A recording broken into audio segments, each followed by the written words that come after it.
With me now is Brian Biggs, who's an analyst with Europe Economics, which is an economics consultancy. Welcome. So the French banks were considered to be potentially a burden to the health of the French economy. And so it's encouraging to see with them sorting out their balance sheets, and that's not just today, we've seen it with the other banks as well, that really that risk is now abating. Is that how you would see it?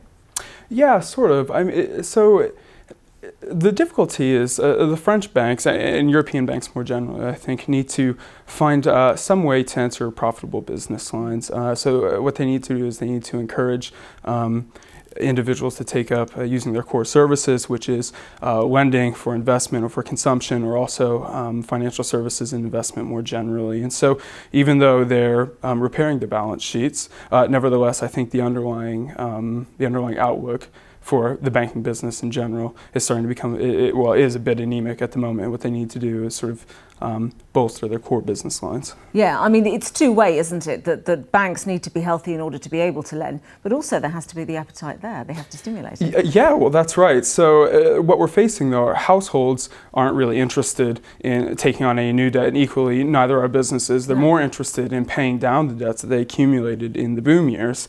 Not only that, but there's quite a lot of uncertainty regarding the economic outlook. So real wages have stagnated. Job security might be a concern for households. Not only that, but return on investment might be a concern for businesses.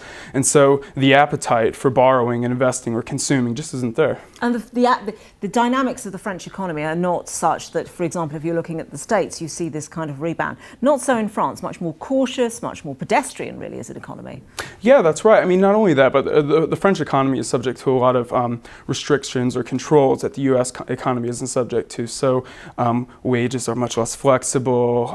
The labor market in general just isn't sort of as able to absorb any losses. The productive structure is quite a lot different. And so, yeah, what we're facing, I think, is clearly sort of a structural issue for the demand and supply of funds. And in turn, France is very important to the health of the Eurozone. Yeah, that's right. Yeah, it's obviously one of the largest Eurozone economies, and not only that, since it's not in the periphery, since it's typically viewed to be a core nation, ideally it would be the engine of European growth more broadly, but that's just not what we're seeing. Thanks very much indeed.